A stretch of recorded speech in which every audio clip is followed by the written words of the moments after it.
Hey kids, this is Ivan. How you doing? Well, I have been fortunate to be a member of various groups. I've been able to connect with some other gamers, which I've really enjoyed playing with. We've had a lot of fun playing a bunch of different games. This video is not going to be about that, but I need to make a video talking about that, how great this is.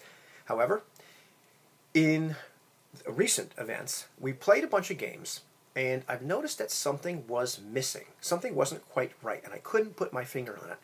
And I thought about it, and I finally realized what it was. And what's been missing in some of these experiences lately has been the relationships between the characters. Now, everybody's been role-playing their characters, but the relationships between the characters haven't really shown up. And this has become more and more important for me as a part of roleplay. Now, certainly I understand, these things tend to happen over time. In our all-for-one regime Diabolique game, we kind of knew about each other's characters a little bit. We actually had a pretty involved session 0. We knew who the other fellows were. But over time, as we played together, these relationships became much more dynamic, much more profound. The characters, took on more and more life, and the relationships took on more and more life. Likewise, in the Lamentations of the Flame Princess game, Lamentations in Prussia game that I was running, and hopefully we'll start out Season 2 soon, we knew how those three guys were going to meet. But other than that, there was no real established connections between the characters. And these connections developed over time and actually became quite rich and quite dynamic. And I enjoyed that game immensely. And I haven't been seeing this in some of these other games. Now, we've been playing a bunch of one-shots and little miniature, mini campaigns, for lack of a better word. And sometimes I realize what you need to do is sort of do something to help those relationships along. Now, I've made videos in the past talking about opaque and transparent character motivations and wanting things to happen a little bit more organically and not having the characters necessarily vomit everything that drives them all over the other characters, but to find out things over time.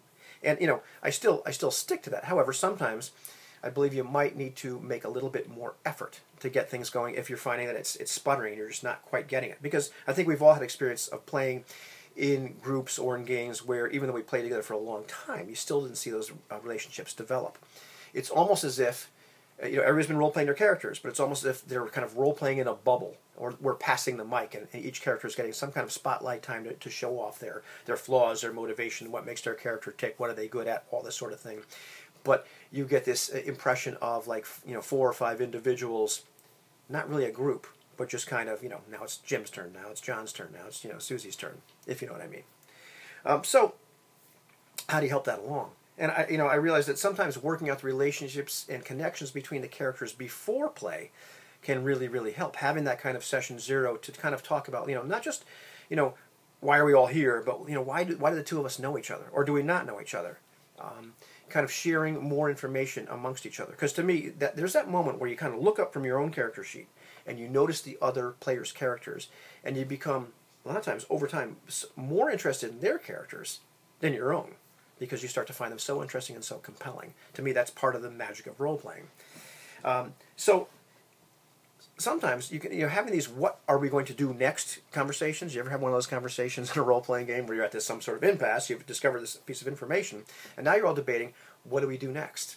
And to me, it's much more fun and much more satisfying to have those conversations in character. This is part of how those in-character relationships start to develop, is these characters have discussions between themselves. What do we do now? As opposed to kind of all getting out of character and talking as players. And I don't believe that takes any more time to discuss in character than it does out of character, and has the benefit of being a lot more satisfying. So, to me, part of the deal is, I think I've even talked about this in the past. I'm pretty sure I know I have. As a game master, I love to have a little cheat sheet. I love to know what the abilities, the deficits, the skills, the attributes, whatever it is, the flaws, the motivations of the various players' characters are. It helps me as a game master. It helps you adjudicate things much faster. Most GMs do something like this, or if they haven't, they try this. Oh, this is great. But I believe that as much as possible, we ought to know a lot about each other's characters. I believe that's part of what this group of people that I've been playing with, that's one of the things we've failed at. And we've all kind of taken on the challenge to let's see if we can do better at this.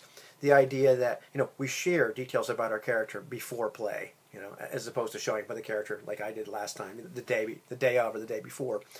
You let them know well, who is this guy? So you start to look at the other players' characters, what makes them tick? What's their personality like? You know, what are their flaws? What are their motivations? You don't necessarily need to know everything about their motivations and flaws.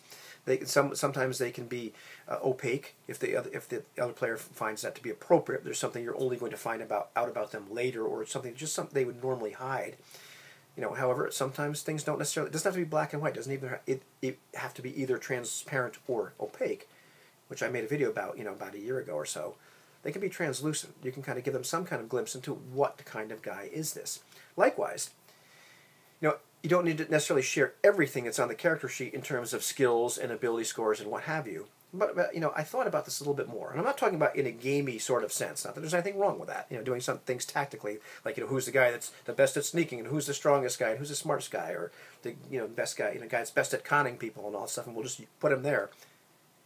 Not as players, looking at these character sheets, but thinking, think about like what your character would manifestly recognize in the other players' characters. These are the sort of things that I kind of want to know, because this ultimately helps me role play with them better. If I look at somebody and I realize, that they're particularly good at, fooling other people, if they're socially very adept, but maybe they're a little bit of a weakling. These are things that we can kind of size up about each other. Why couldn't the character size these things up about each other?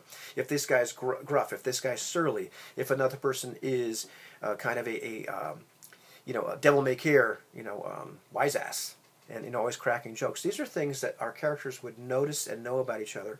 And to me, at the end of the day, that fosters a lot more role play between the characters, because we have more information about each other. Once again, that requires sharing information with each other, but also, on the part of each individual player, once again, taking your eyes off your own character sheet, looking around, becoming interested in the other player's characters. To me, that is immensely satisfying. Once that starts to happen, then the magic starts to happen. So I'm not sure if that's something that you've encountered, or if it's something you care about. I've found that over time, that's something I care about more and more, is that interplay between the characters. And these are the sorts of things that kind of happen while you're, running from Nazis in 1936, or while you're in Prussia, running from the powers of the devil, while you're in France, trying to save the king and the queen, and running into vampires and werewolves, while you're investigating, supernatural horror, while you're fighting orcs and, trolls. In between all that, there are still these relationships that develop between the various player characters that can be very, very interesting, very, very compelling, and make the game a lot more vibrant and magical and satisfying. And these discussions don't necessarily always have to be campfire discussions, where there's these long soliloquies that you're giving to each other. They can simply be, if you're playing a more pulpy genre, or more action, fast-paced genre, the quips that these characters, say to each other, the little one-liners. You think of movies like, Star Wars, Raiders of the Lost Ark, where these relationships between the characters are very, very apparent, but they're not really having a heck of a lot of dialogue with each other. They're just saying these little, one-liners, these little zingers, something that, gives you a window into what the relationships between these people are like. So, not sure if that made any sense to you, but it made a heck of a lot of sense to me. It's something that I get sad when it's missing, and that I've decided to make a concerted effort to make sure happens when it is missing. So, there you have it, kids. Food for thought for the day.